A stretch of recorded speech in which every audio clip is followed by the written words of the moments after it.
Hey guys, welcome back to Bougie Baddies. If you're new here, welcome to my channel. Today we're gonna be talking about an infamous Italian serial killer. Her name was Leonarda Cianciulli. She was unfortunately born out of really bad situation. I want to give you a little bit of background before I get into what she did, just so you can understand it a little bit more. She was born out of rape. Her mother had to marry her rapist slash her father due to the fact that rape was not something that was acknowledged during this time period, unfortunately. And if you had a child out of wedlock, basically you would be seen as the lowest of the low. You'd be degraded as so, and then it's just something that would follow you. You would be talked about all the time. Her mother didn't want to go through this, so she married her rapist. Because of this circumstance, her mother didn't show her love. It was like if mother hated her, so this really affected Leonarda, that she tried to commit suicide twice and she failed. So Leonarda grew up. It was during the time where it was like a good age to marry. She wanted to marry out of love, and her parents were gonna arrange a marriage with another man, and she didn't want that, so she opposed her decision. She told them she was gonna marry a registry clerk that she had fallen in love with. Her parents didn't take this very well. Her mother especially cursed her. She told her that she was going to have a terrible marriage, and Leonarda took this personally because she was very superstitious, and she basically thought that her mother had ruined her life. So Leonarda decided to go to a fortune teller, and in fact the fortune teller told her that she was going to marry and have children, but that she was going to lose all of her children. And Leonarda didn't take this very lightly. Whenever she had her children, she protected them with her all. Leonarda and her husband moved to her husband's hometown, and this is where they were for about 3 years. Leonarda got arrested for fraud. After she got out of jail, her and her husband decided to move to a different city in Italy because they wanted a fresh start. They didn't want anyone to know them, and they lived there for some time before, guess what?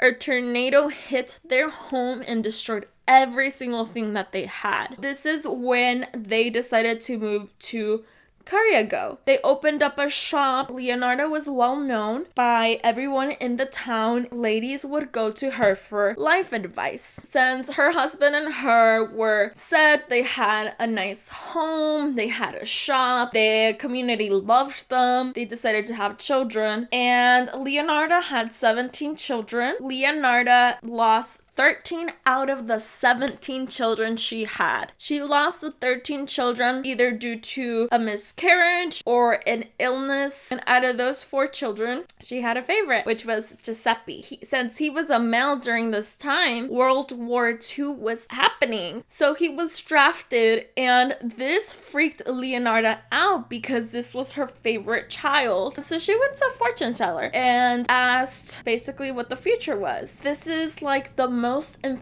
famous quote from Leonarda Cianciulli. Says that the fortune teller said, "In your right hand, I see prison. In your left hand, I see a criminal asylum." Then Leonarda Cianciulli took it upon herself to do something to ensure that her child Giuseppe would not be harmed during this war. Guess what she decided to do? She decided to make some soap, not just any soap. This soap was made from the parts of her victims to make the soap and the blood to make the little tea cakes that she liked to give to her neighbors, and her and Giuseppe ate them as well. Her first victim's name was Faustina Setti. She was a spinster, and she wanted to marry a man that could provide for her. So she decided to go to Leonarda. Leonarda told her that she had a husband for her lined up overseas, but that she would have to come to her home and not tell a single soul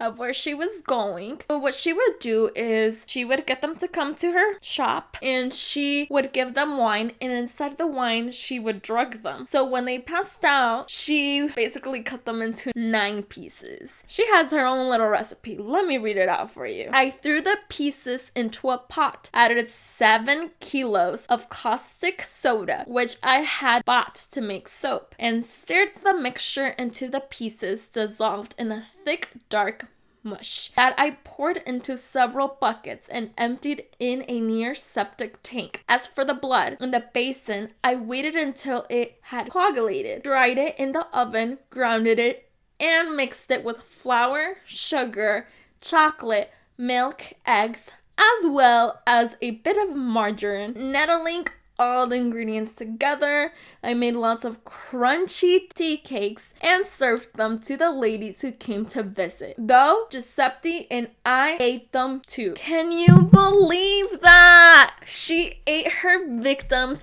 and used the soap. It went on as if it didn't happen because Seti didn't have anyone that cared for her. She was a forgotten soul. Victim number 2, Francesca. She was the second victim. Francesca wanted a job. Leonarda told her that she had found her a secretarial job. She did the same thing. She drugged her wine and then she basically killed her with an axe. Her last and final victim was Virginia Casiopo. I think that's how it's pronounced.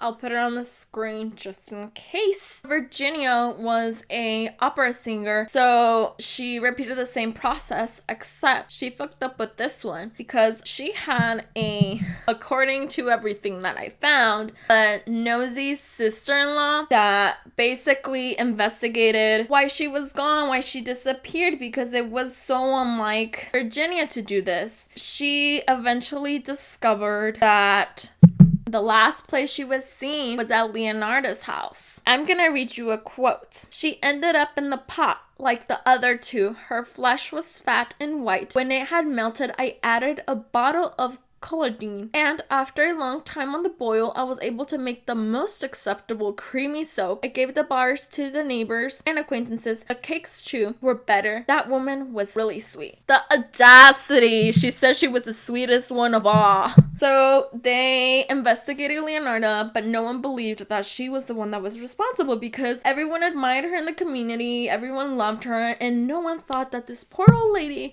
could be capable of murdering 3 young ladies. So they decided to have Giuseppe as a suspect. And this is when Leonarda was like, no, I am the one to blame. I did it. I can prove it. She had to prove it to them that she did it in order for them to believe her. So she literally showed them how she made the soaps and the cakes. And this is when Leonarda got arrested. And these girls were filled with so many dreams of where they were gonna go and so many false promises. Leonarda would take all their money, which she would make them pay in order to go on these voyages for it to be more believable. And then she would make them write postcards to the family, telling them that they were okay. How crazy is that? She was sentenced to 30 years in prison and 3 years in a criminal asylum, where she died of basically brain cancer. Fun fact, you can find the artifacts in which she boiled her victims and everything she used to kill them in Paluzio in the Criminological Museum in Rome. And they actually made a movie out of it called Love and Magic in Mama's Kitchen, and then they did a play in Broadway about her. But wow, when I found this case, I was honestly surprised. I had never heard that someone made a person into soap.